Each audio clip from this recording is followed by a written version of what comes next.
What's up, everybody? It is finally overseed season in Minnesota. Our winter has lasted forever, it feels like. Overnight lows are finally up high enough where we can overseed, so we are going back to my buddy Zeke's house to overseed his lawn. For those of you that watched last year, you know we turned around his lawn big time, and it came a little rough out of winter this year, but not even close to as bad as it was last year. So we are going to overseed his lawn again with NightShift grass seed. So we are on our way there. Stay tuned, it should be a fun day. Well, Zeke can't do any projects without drinking first, so gotta go to the bar first, apparently.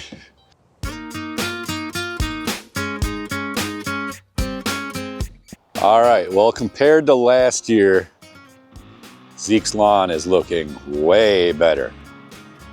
It is crazy dark. You have some dandelions on the edge here that gets blown in.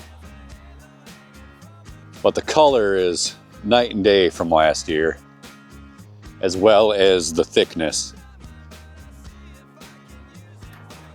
Now by the tree, as you guys know, last year this was his problem area. It's kind of hard to see because of all the shade. But it is pretty thin, but a lot grew back compared to last year. I think some perennial rye died off over the winter. Winnie rolling in the dirt. So what the plan is this time is to put down Kentucky Bluegrass, the NightShift Kentucky Bluegrass blend, and he wants to mix in some dark 30 with it as well to get that color and get some germination fast. So I think we're gonna do those both, but for the most part, it's looking pretty good. So I did come over last week and we ended up aerating and got a bunch of cores. We did it 2 different ways. He has really hard clay soil, so the aeration should help a lot with just water going down, plus getting some seed to soil contact. Any thoughts on the lawn from last year to this year? Yeah, well, you were kind of walking through this area, so I don't know if you showed the tree or not. Oh, no, I didn't. In late last fall, I had a boom lift out here to take some trees down in the back. So while I had it, I took off a bunch of branches here. Probably more than I should have. I never really go by the guidelines, but this should add a lot more sun during the early hours of the day and hopefully a little bit into the afternoon. And maybe we can get some of this grass back here to get a little better roots by the end of this season. So you mentioned putting down some of the Kentucky Bluegrass too. So some stuff that'll kind of fill in some of these areas as it does establish, but still doesn't look the best for your audience. I always joke I got the worst lawn on the internet, but looks night and day difference compared to last year. I'm sure you can do a little cut from where we were at this time last year. Yeah, hopefully after this season, everything will be in and establishing well, but we'll see, fingers crossed. So yeah, if we look over the lawn right now in the main part of the lawn, last year you could see dirt everywhere you walked. This year looks good, healthy for the most part, way thicker. And it's gonna be even better when we put down this Kentucky Bluegrass. He was getting comments also that his grass was one of the darkest ones this spring in the neighborhood, so that's a good sign as well. And he hasn't even put down any fertilizer yet, I don't think. Just one the other day, but I haven't even had my sprinklers on, so it hasn't been watered in because it hasn't rained yet. Nice. So yeah, you can see how dark this stuff is without even ferting it at all. Looking pretty damn good. Yeah. So I forgot, Zeke actually ordered the Kentucky Bluegrass perennial ryegrass mix. So we have upgraded the Kentucky Bluegrass in it this year. It now has Everest in there instead of Wright, which is darker, and it's the same cultivar I have in my front lawn. Mazama and Everest go together so dang well. They almost look undistinguishable, but they're 2 different cultivars. And then obviously we have the Fireball Hat Trick, which is super dark. And then we have the Dark 30 as well. So this is gonna be an insanely dark blend, and it's gonna turn out really awesome. I'm excited to see what this looks like in his lawn. Now, unfortunately, with overseeding, you have to make your lawn look worse before you can make it look better. So step 1 is to scalp the lawn, which Zeke is gonna do right now. Take the shoes off. You're right? so weird. Yeah.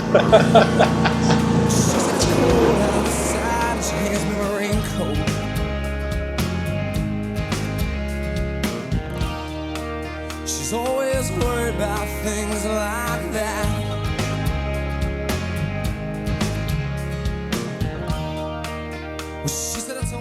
Is that the lowest setting? No, it was like getting bogged down that it wouldn't go any faster. So Did I you could sweep it and then try to put it down one more. Okay. Did you go on the lowest setting last year? Yeah. Okay. But I didn't have any grass last year, so. Oh, I know. I was gonna say this looks amazing compared to last year. I know, doesn't it? Yeah. Like you could just see dirt last year when you scalped. This year it's like actual grass. Like last year, I had this thing pushed all the way down to like 1.5, and I was just like cutting dirt. Yeah. This time I couldn't go below 2 because there's too much grass to stop the belt from spinning. So. Well, let's sweep it up and then Take a look. if we can take it lower, we will. Okay.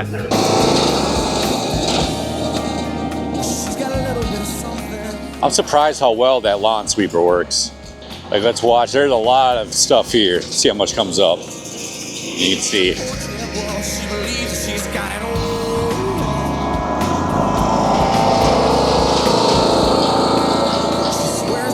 That's pretty dang good. That's a good investment for him.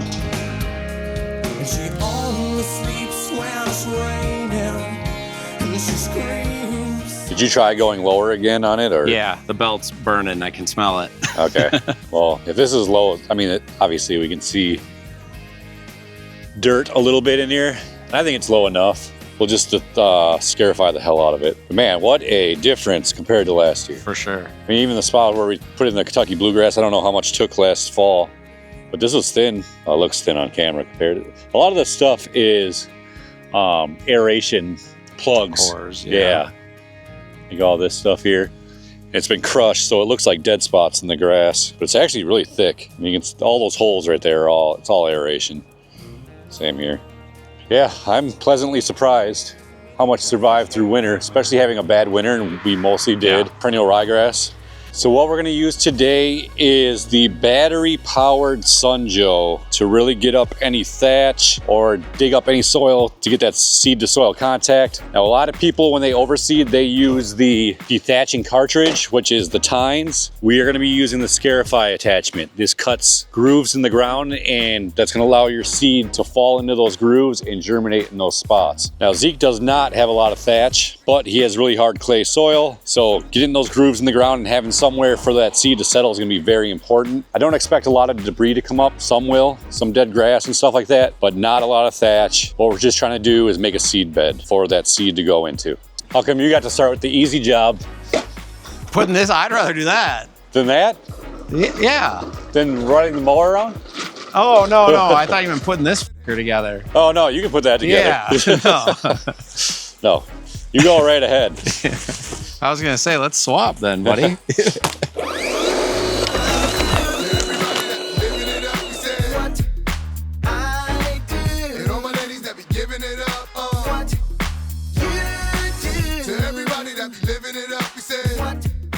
Dethatching used to be one of my favorite things in lawn care. What's that? Dethatching. Oh. I think I'm over it. Getting over it? Yeah. It's not as fun as it used to be. I was like talking to the mic. I said, I don't know if you're listening, YouTube, but I threw the instructions away. Whoops. Yeah, Zeke's putting together a peat moss roller right now, or spreader right now. Not having very much fun. No, this is mostly just green coming out of here.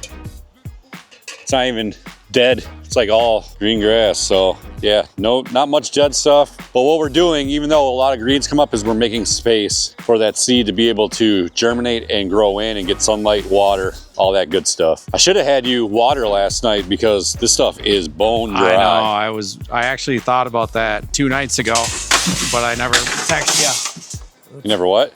Never text you. Oh.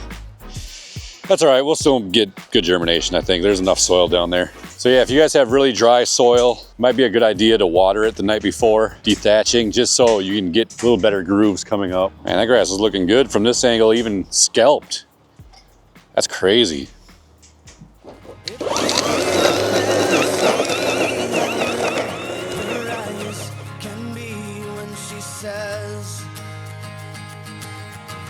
When she says she loves me.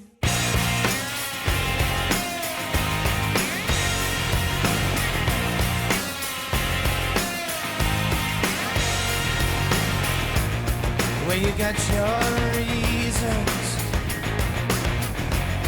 and you've got your life. So I just finished dethatching north and south. I'm gonna go east and west, not gonna bore you showing all that, but I am gonna go another direction.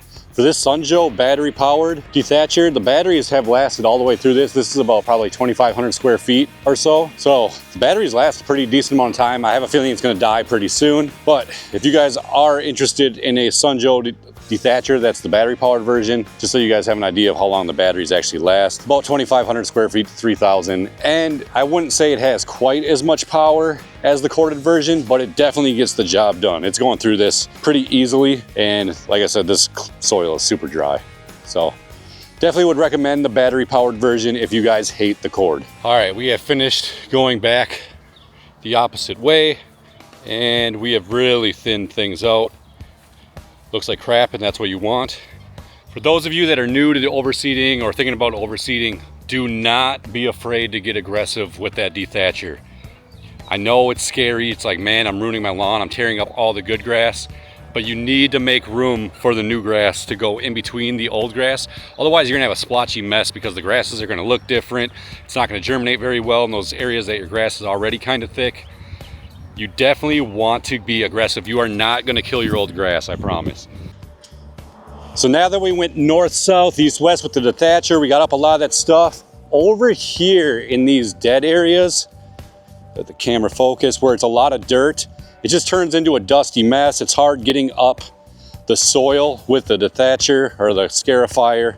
What we did last year under the tree was use a cultivator. Now, for those of you that watched last year, you saw the issue we had with that little garden weasel cultivator. It worked great, but it was a pain in the ass.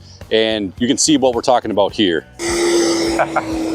Oh yeah, that baby's working. Our next invention is one of those like huge and with weight on the back and you pull it around with your rider. Dude, because that is doing way better work than this. I don't know if you get the back and forth action, you know? If you have enough weight on there, I think. You just ride over it a million times. Rows of them. I mean, I could. It takes a second to sweep. Like honestly, I wouldn't be doing this. Like if we had one of those on a rider and pulling it, we don't need to do this. It's not kicking up any thatch, like, because you don't have thatch as it is. That's crazy. Now Zeke and I talked over winter a little bit and we thought it was a good idea to actually make a prototype of a wider version of a cultivator. Look at this beast. Now obviously it's ugly as hell. This is just a 3D printed model and a broomstick on here. But this thing works awesome and we're gonna test it out right now in those areas. We actually went through and are designing one right now and it's in production. It's gonna look a lot better than what this one looks like now. It's gonna look pretty badass. But we are gonna start selling these cultivators and I'm gonna show you right now what it's gonna look like in these areas. So obviously you can kind of see the problems that we have. It's just a lot of dirt, and when the scarifier comes through, it makes an okay groove. What we want to do is really tear up the soil. Now the cultivator we used last year only has 3 of these, so it's only this wide. And it took forever to do this area. If you look here, just rub this thing back and forth and look how much soil comes up, how much moves. And I'm not even pushing down that hard. And it's doing the work for you. Oh, as one falls off. They're just lightly screwed in, so. That's funny. I feel like I'm getting the YouTuber job this time. Right. Dude, hey. What's that? Oh, nice cut. Yeah. Yeah, the metal ones, you couldn't get those little f***s to go through very well, so.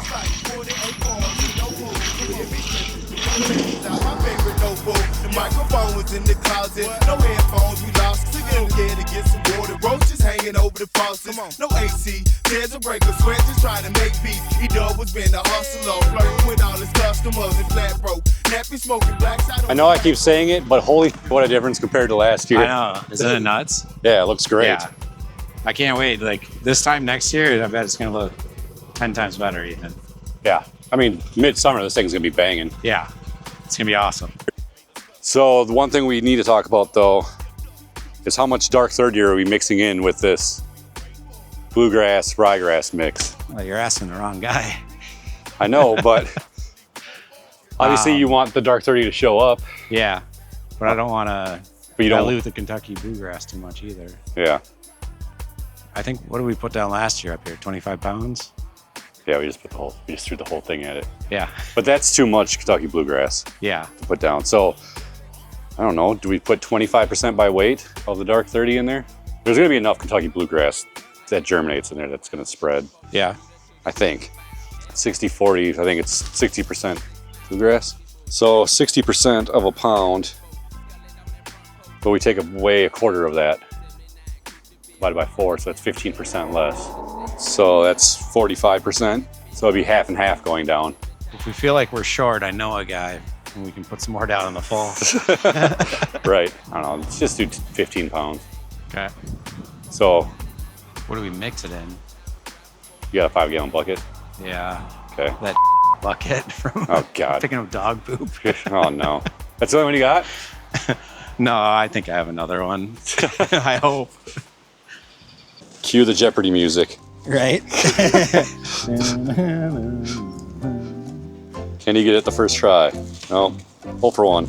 Should come out easier than that. Yep. Didn't get it. This is a trick my grandpa taught me. You go get a knife and you cut it open.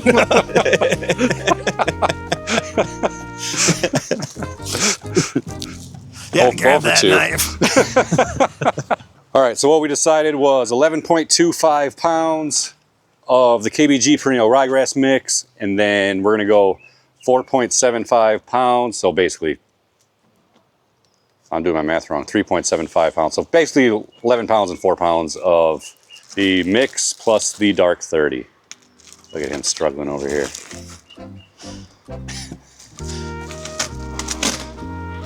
I don't think that's how you're supposed to do that. Yeah, whatever. Oh, here we go. Up. We're giving up.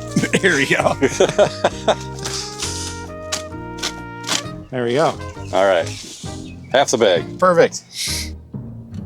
She doesn't own a dress. Her hair is always a mess. If you catch her stealing, she won't come to bed. Miss you, Grandpa. Smokes a pack a day. But wait, that's me. But anyway, she doesn't care a thing about that. Hey, she thinks I'm beautiful. Meet Virginia.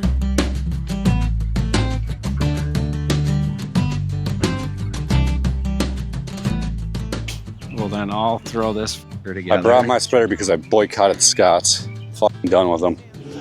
Oh, I thought you meant you brought the Scott spreader you just bought. No, I was gonna say, weren't you just shitting on that thing? matching your roller, the old Yardworks. Yardworks. Yeah, we're gonna need a fucking sponsorship.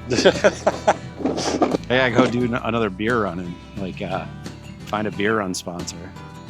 Yeah, no kidding. Brought you by Milwaukee. Milwaukee's best ice. Yeah. You gotta drink this shit?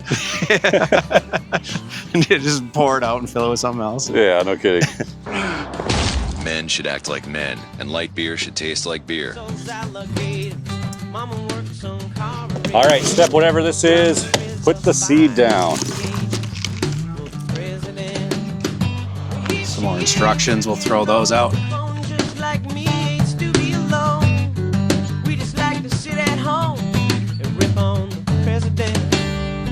Meet Virginia. Well, she wants to live her life, and she thinks about her. Now that we have all the seed down, we're gonna do starter fertilizer next. I don't know what Zeke's soil profile is, so just to be safe, I'm putting it down in case he's low in phosphorus. So we're putting down 10 pounds of this dark matter starter fert to cover his 2,000 square feet. So this will give us a pound of phosphorus to help those seedlings grow. Let's put that down next.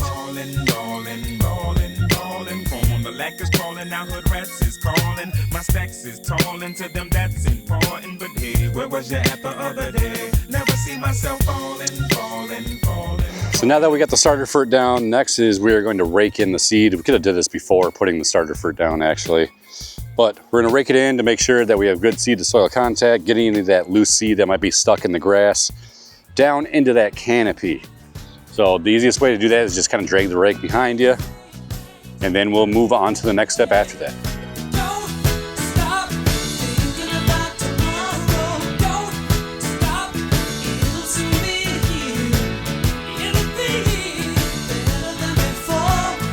Yesterday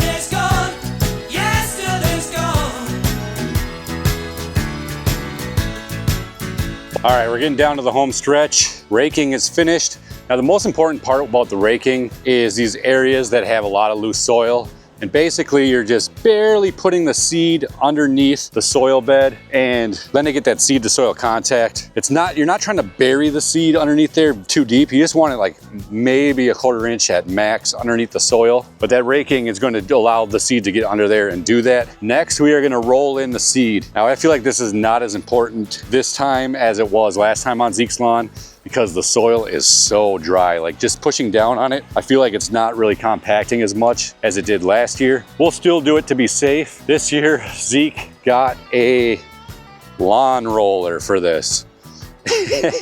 Last year, I rolled over it with my van and I ended up breaking one of his sprinkler heads, which kind of screwed up the watering at the end. So I guess this year he didn't want me driving on his lawn with my van. So we're gonna do it the right way with a pull behind roller here. Now what this roller is gonna do is do a couple things. One, it's gonna push the seed into the ground to make sure it has that seed to soil contact. It's really pushing up against it. Two, it'll also push down high areas because this is a 220-pound drum. So it's gonna have a lot of weight coming down and pushing down. And if there's any high spots, like any bumpy high spots, it's gonna bring that down. It would work a lot better if this soil was a little more moist. This stuff is dry as a bone. I don't know how much it's actually gonna pack it down. Like I said, I should have told Zeke to water last night. A few things would have worked a lot better. That was my fault for not reminding him. But we're still gonna do it anyway, just to push down any seed to soil and the loose stuff that's kind of just floating there or just sitting on top, really pack it down so we can get that seed to germinate.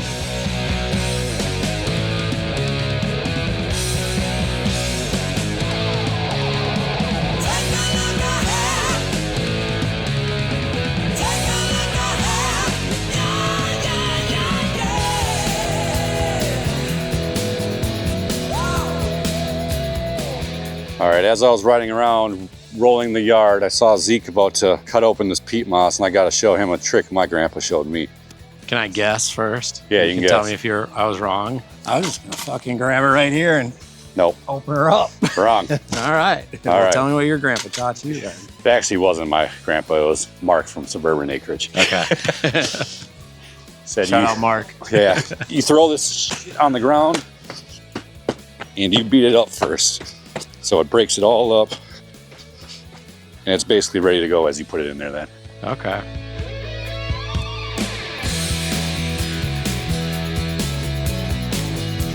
Perfect.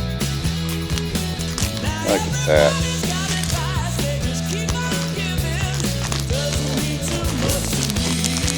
Oh, so you know what I'm doing. Ah, these shadows suck. It's doing a great job. Yeah. Beats doing it by hand, that's for sure.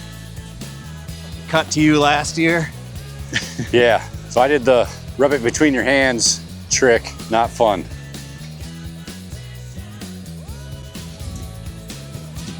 Looking pretty good. Yeah, not bad. That's about the exact amount you want down. Only problem is you use a half bag and four stripes. Yeah. More than a half bag, I think. Well, this is the most important part to put the peat on. Yeah. Good coverage though. Yeah. Compared to by hand, it's a win. You didn't even do it last year. Well, I did the whole damn. I watched that video. That looked tough. The whole damn yard by hand last year. That's when I was on my beer run. Left at just the right time. Yeah. All right. Well, See you good later. luck with the peat moss. I'll be back with a 6-pack.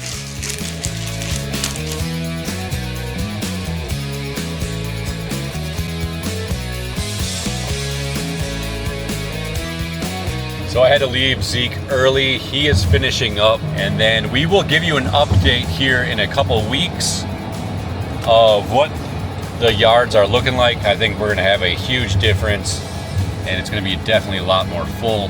If the update comes, you can watch the video right here. Otherwise, I'll leave you from Zeke's overseed video from last year. So one of those two videos will be right here, depending on when you watch this. Thank you guys for all the support, and we'll see you next time.